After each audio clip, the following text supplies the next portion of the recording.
When the king of Egypt was told that the people had fled, Pharaoh and his officials changed their minds about them and said, "What have we done? We have let the Israelites go and have lost their services." So he had his chariot made ready and took his army with him. He took 600 of the best chariots, along with all the other chariots of Egypt, with officers over all of them. The Lord hardened the heart of Pharaoh, king of Egypt, so that he pursued the Israelites, who were marching out boldly.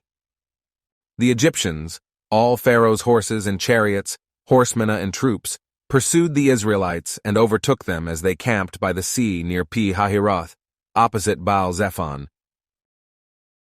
As Pharaoh approached, the Israelites looked up, and there were the Egyptians, marching after them.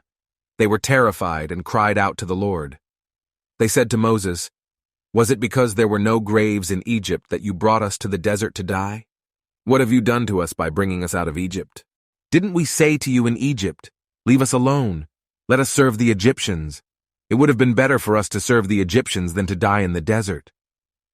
Moses answered the people, "Do not be afraid. Stand firm, and you will see the deliverance the Lord will bring you today.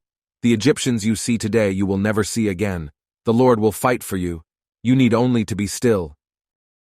Then the Lord said to Moses, "Why are you crying out to me? Tell the Israelites to move on. Raise your staff and stretch out your hand over the sea to divide the water so that the Israelites can go through the sea on dry ground. I will harden the hearts of the Egyptians so that they will go in after them. And I will gain glory through Pharaoh and all his army, through his chariots and his horsemen. The Egyptians will know that I am the Lord when I gain glory through Pharaoh, his chariots and his horsemen." Then the angel of God, who had been traveling in front of Israel's army, withdrew and went behind them.